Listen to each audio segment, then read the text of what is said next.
Shri Education.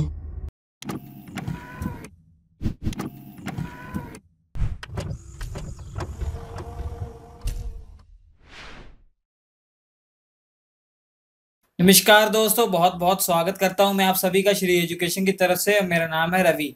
तो दोस्तों, आज के इस वीडियो में हम इंटरनेशनल बाउंड्रीज जो हैं वो हम पढ़ेंगे। जो अंतर्राष्ट्रीय सीमाएं हैं उनके नाम क्या क्या हैं और किन के बीच में है, किन किन देशों के बीच में, उनको हम पढ़ेंगे और डिटेल भी उनकी देखेंगे, जो एग्जाम पॉइंट ऑफ व्यू से बहुत इंपॉर्टेंट है। चलिए शुरू करते हैं। तो सबसे पहले हम शुरू करेंगे मैक महोन रेखा के बारे में, जो कि भारत और चीन के बीच में, ऐसा कहा जाता है कि भारत और चीन के बीच में मैक महोन रेखा है।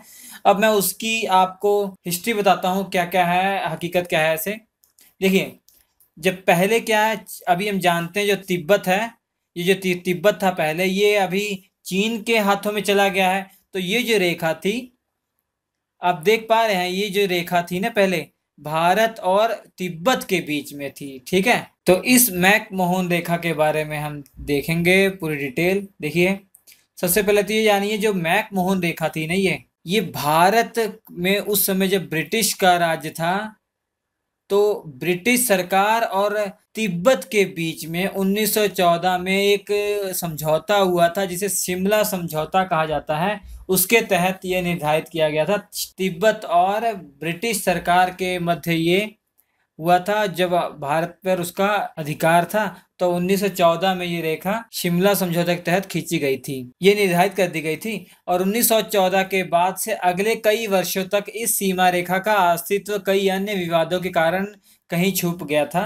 मतलब कई और विवाद हो रहे थे, तो इस पर ध्यान नहीं जा रहा था, तो ये छुपा हुआ था। मगर 1935 में क्या हुआ, ओलिव कैरो नामक एक अंग्रेज अधिकारी था, उसने, जो उस समय तत्कालीन अंग्रेज सरकार थी, उसको इस पर अधिकार के लिए बताया, अधिकार करने के लिए बताया, अनुरोध किया कि इसे लागू करना चाहिए, रेखा है तो लागू करना चाहिए। तब ये फाइनली 1936 में सर्वे ऑफ इंडिया के एक मानचित्र में मैक मोहन रेखा को दर्शाया गया।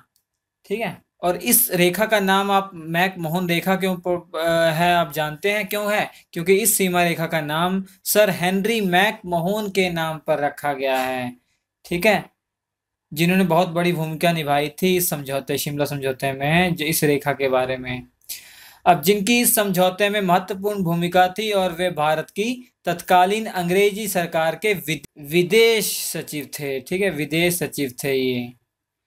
अब उसके बाद देखिए, जहां भारत के अनुसार यह चीन के साथ उसकी सीमा है, भारत के अनुसार ये उसकी सीमा है, मगर अभी भी चीन वाले नहीं मानते इसे।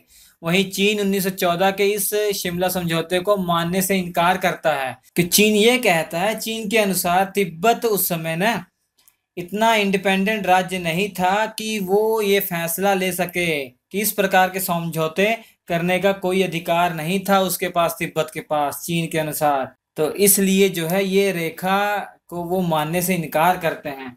उनका ये मानना है ना, वो अपने मैप में, आपको मालूम है क्या दिखाते, वो अपने मैप में जो ये रेखा है, मैक मोहन रेखा, आप इस साइड देख रहे हैं, अरुणाचल प्रदेश की ओर ये देख रहे हैं, उससे बहुत अंदर तक ये अपना राज्य बताते हैं। वो कहते हैं कि ये इतना हमारा है, तो ये विवादित एरिया है, ये वाला जो एरिया है रेड कलर का, ये विवादित एरिया है। ठीक है, और उन्होंने इस पर बहुत आगे तक कब्जा भी कर लिया था। अगर आपको मालूम हो, जो युद्ध हुआ था 1962-63 में, जो युद्ध हुआ था भारत और चीन के बीच में, उन्होंने बहुत अधिकार कर लिया था थोड़े दिनों के लिए। तो ये अभी भी मसला जो है, ये चलता आ रहा है कि इस विवाद के बारे में। तो ये कहानी है मैक मोहन रेखा की। ठीक है, मैक मोहन रेखा की ये कहानी है। उसके बाद हम बात करेंगे डुरंड रेखा। डुरंड रेखा जो है पाकिस्तान और अफगानिस्तान के बीच में इस समय है, मगर जब ये खींची गई थी तो ये अफगानिस्तान और भारत के बीच में खींची गई थी। मैं इसकी हिस्ट्री बताऊंगा। ये आप देख रहे हैं, अफगानिस्तान और ये पाकिस्तान, इसके बीच में जो ये रेखा दिख रही है आपको, यही क्या है, डुरंड रेखा है। ठीक है, इसकी हिस्ट्री देखते हैं। इस रेखा का नाम सर मॉर्टिमेर डुरंड के नाम पर पड़ा है, जिन्होंने अफगानिस्तान के आमिर अब्दुल रहमान, उस आमिर मतलब उस समय जो शासक था अब्दुल रहमान खां को इसे सीमा रेखा मानने पर राजी किया था। उसी के नाम पर ये रेखा का नाम पड़ा था। ठीक है। और उस समय भारत का वायसराय कौन था? लॉर्ड लैंसडाउन। अगर आपको मालूम हो तो भारत पर ब्रिटिश का अधिकार था और उसमें जो वायसराय था लॉर्ड लैंसडाउन था। इसका जो टाइम पीरियड था लॉर्ड लैंसडाउन का वो 1888 से 94 तक था। 88 से 94 तक था। उस समय ये वायसराय था। ठीक है। जो ये रेखा निर्धारित की गई थी ना उस समय 1893 में निर्धारित की गई थी, मगर 1896 में पूरी तरीके से ये दर्शाई गई, पूरी तरीके से लागू हो गई थी। ठीक है। और इसके बाद देखिए ये अगली रेखा है रेड क्लिफ रेखा। कौन सी है? रेड क्लिफ रेखा। रेड क्लिफ रेखा जो है भारत और पाकिस्तान के बीच में है। उस समय भारत और पाकिस्तान के बीच में ये आजादी के बाद 17 अगस्त, हम जानते हैं 15 अगस्त को आजादी मिली, 15 अगस्त 1947, 17 अगस्त 1947 में एक अधिकारी रेड क्लिफ के द्वारा भारत और जो पश्चिमी पाकिस्तान है और पूर्वी पाकिस्तान है उसको अलग किया गया था। तो ये सीमा रेखा निर्धारित की गई थी। तो ये सीमा रेखा निर्धारित की गई थी। ठीक है। तो उसी के नाम पर इसको रेड क्लिफ रेखा कहा जाता है। देखिए रेड क्लिफ रेखा जो है 17 अगस्त 1947 को भारत विभाजन के बाद भारत और पाकिस्तान के बीच सीमा बन गई। सिरिल रेडक्लिफ की अध्यक्षता में सीमा आयोग द्वारा रेखा का निर्धारण किया गया। तो इसकी हिस्ट्री ये है।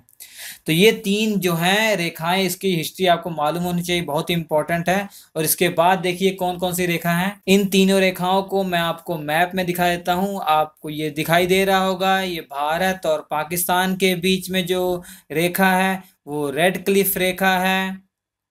आप ट्रिक से याद कर सकते हैं, रेड रेड खून खराबा होता रहता है हमेशा, तो रेड क्लिफ रेखा है।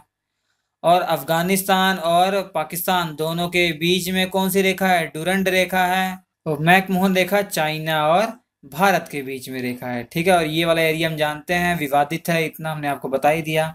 उसके बाद आती है हिडनबर्ग रेखा। हिडनबर्ग रेखा ये जर्मन और पोलैंड के बीच में है, जर्मनी और पोलैंड के बीच में। चलिए चलते हैं जर्मनी। अगर आपको दिखाई दे रहा हो ये पोलैंड है ये देश और ये जर्मनी है। जर्मनी और पोलैंड के बीच में कौन सी रेखा है? ये हिडनबर्ग रेखा है। ठीक है। और ये रेखा जो है 1917 में 1917 में ये खींची गई थी। पहला जो वर्ल्ड वॉर था उसी के बीच में खींची गई थी। जो पहला वर्ल्ड वॉर हम जानते हैं 1914 से 1918 तक चला था, तो 1917 में खींची गई थी जर्मनी और पोलैंड के बीच में। इसका नाम जो है हिडनबर्ग क्यों है? क्योंकि उस समय जर्मन मिलिट्री के एक ऑफिसर थे जिनका नाम था पॉल वॉन हिडनबर्ग, उन्हीं के नाम पर ये पड़ा था। तो ठीक है, हिडनबर्ग आपको मालूम होना चाहिए। उसके बाद देखिए मैगिनॉट रेखा। मैगिनॉट रेखा जर्मनी और फ्रांस के बीच में है। जर्मनी आपको ये दिख ही रहा है और ये फ्रांस दिख रहा है, तो जर्मनी और फ्रांस के बीच में ये वाली रेखा जो है ये कौन सी रेखा है? ये मैगिनॉट रेखा है। ठीक है, मैगिनॉट रेखा। ये जो इसको खींचने में जो टाइम लगा था 1929 से 1938 तक ये निर्धारित की गई थी। इसके बीच में 1929 से 1938 के बीच में। ठीक है, जर्मनी और फ्रांस के बीच मैगिनॉट, जर्मनी और पोलैंड के बीच हिडनबर्ग। ठीक है। उसके बाद एक और आपको याद करनी है मैन रहीम रेखा, जो रूस और फिनलैंड के बीच में है। चलिए चलते हैं रूस में। तो रूस कहाँ है? देखिए ये फिनलैंड है और ये रूस है। तो आपको दिखाई दे रहा होगा ये रूस। रशिया कितना बड़ा है ना, हम जानते हैं क्षेत्रफल की दृष्टि से सबसे बड़ा देश है ये। रूस और फिनलैंड के बीच में जो ये रेखा है बाउंड्री लाइन, इसे क्या कहते हैं? मैन रहीम रेखा। ये दो फेज में खींची गई थी, एक तो 1920 और 24 के बीच में और दूसरी 1932 और 39 के बीच में खींची गई थी। उसके बाद आपको जो इम्पोर्टेंट याद करनी है 38वीं समांतर रेखा, 38th पैरेलल रेखा, पैरेलल लाइन। ये उत्तरी कोरिया और दक्षिणी कोरिया के बीच में है। तो आप देख रहे हैं यहाँ पे नॉर्थ कोरिया और साउथ कोरिया के बीच में ये रेखा है। कौन सी? 38th समांतर रेखा या 38वीं समांतर रेखा या 38th पैरेलल लाइन। उत्तरी कोरिया और दक्षिणी कोरिया, उत्तरी कोरिया और दक्षिणी कोरिया, नॉर्थ कोरिया और साउथ कोरिया। इसके बारे में आपको नाम याद रखना कि ये रेखा किसके बीच में है, इसके बीच में है। उसके बाद देखिए 49th पैरेलल रेखा, पैरेलल लाइन, 49वीं समांतर रेखा यूएसए और कनाडा के बीच में। ये यूएसए है और ये कनाडा है। ये जो पैरेलल लाइन है दिख रही सीधी रेखा, ये क्या है? कनाडा और यूनाइटेड स्टेट के बीच में है। ठीक है, तो ये 8 रेखाएं तो आपको मालूम होनी चाहिए, बहुत इंपॉर्टेंट रेखाएं हैं, इसे याद कर लीजिए, कम से कम इतना तो याद कर लीजिए किसके किसके बीच में है। ठीक है, इसमें से क्वेश्चन आपसे पूछे जा सकते हैं। वीडियो अच्छा लगा हो तो लाइक कीजिएगा। अगर इस तरीके से आपको कोई और वीडियो चाहिए हो तो प्लीज़ हमें मैसेज करके बताइएगा। हमारे फेसबुक पेज पे बहुत सारे जो हमारे फ्रेंड्स हैं वो आकर बताते हैं, इसलिए हमें वो वीडियो बनाते हैं। आपका भी कोई वीडियो ऐसे पोस्ट कर दीजिएगा।